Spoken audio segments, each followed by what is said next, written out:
جو کام تھے وہ پینڈنگ رکھا گیا، یہ اس میں خاص کر کے سابقہ چیئرمین کی بدماشی ہے۔ اور دوسری بات، جو ہمارے ہندو بھائیوں کو جو میت لے کے جانے کی جو گاڑی تھی، وہ گاڑی ہندو بھائیوں کو الاٹ کی گئی ہے، ہمیں اس سے کوئی اعتراض نہیں ہے۔ جو مسلمانوں کو الاٹ کرنے کا تھا وہ گاڑی الاٹ نہیں کیا گیا ہے۔ اور دوسری بات، میں یہ چیز کی کمی مجھے کئی دنوں سے کلک رہی تھی، میں وہ دیکھتے ہوئے اپنے والد محترم کے نام پہ ایک ایچر میت لے کے جانے کے لیے ڈونیٹ کیا ہوں۔ اس سے غریبوں کا 2-3 ہزار روپے جو کرایہ لیتے تھے باہر کے گاڑیاں، اس کا فائدہ ہوگا۔ اسی طریقے سے آنے والے دنوں میں مجلس اور بھی کام کرتے رہیں گی، خاص کر کے یہاں پر ہمارے پاس جو دواخانہ ہے، ڈسٹرکٹ کا نام تو رکھ دیا گیا ہے، لیکن اس میں ڈاکٹرز کی کمی ہے، اسٹریچرز کی کمی ہے، ایمبولنس کی کمی ہے۔ میں دیکھا پرسوں 2 میتیں ہاسپٹل میں ہیں، ایک میت کو اسٹریچر پر لٹایا گیا ہے، دوسری میت کو گود میں اٹھا کے لے کے جانا پڑ رہا ہے۔ اسی طریقے سے ہر وہ چیز میں اب جو حضرت ہے، بڑے حضرت ہمارے پریزنٹ ایم ایل اے صاحب، انہوں تو بڑی بڑی باتیں کر رہے ہیں کہ ہم ڈیولپمنٹ کو ووٹ دیجئے۔ 2.5 سال ہو گیا صاحب، کوئی ڈیولپمنٹ نہیں ہے، صرف آپ بدماشوں کے گھیرے میں آپ گھیرے ہوئے ہیں۔ کیونکہ جس طریقے سے حال میں میرے ساتھ سکیورٹی کے نام پہ میرے ساتھ بدماشی کی گئی ہے، میرے کو سکیورٹی میں اڑانے کی کوشش کری گئی ہے، لیکن اللہ تعالیٰ میرے ساتھ، میرے خواجہ ملت بارسٹر اسد الدین صاحب کی مدد تھی۔ اللہ کے بعد میں میرے خواجہ پہ بھروسہ کیا، الحمدللہ ہمیں اسی دن ہمیں جیت مل چکی ہے، کیونکہ بدماشی سے ہمارا سکیورٹی اڑایا جا رہا تھا۔ ہر چیز، ہر سرٹیفکیٹ میرا برابر رہنے کے بعد میرے ساتھ بدماشی کی جا رہی تھی۔ میں آپ لوگوں سے یہ کہہ رہا ہوں کہ ظلم کا خاتمہ کرو، ظلم کا ختم کرو۔ میری مابین سے گزارش کرتا ہوں کہ دیکھیے،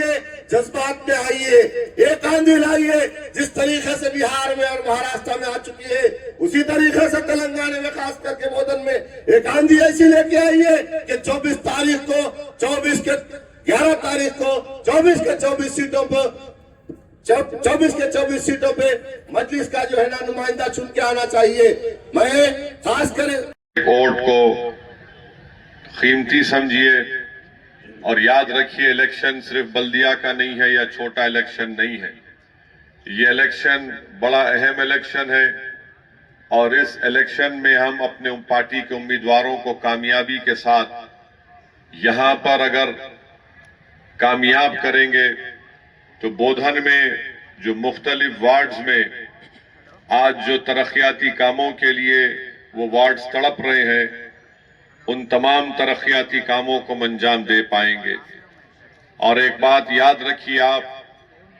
کہ اگر کوئی یہ سمجھ رہا ہے کہ میں اپنے ووٹ کا استعمال نہیں کروں گا، تو میں بڑی ذمہ داری کے ساتھ آپ کے سامنے عرض کرنا چاہوں گا کہ آنے والی نسلیں ایسے لوگوں کو ہرگز معاف نہیں کریں گی جو اپنے ووٹ کا استعمال نہیں کرنا چاہیں گے۔ یاد رکھیے، آپ کا ووٹ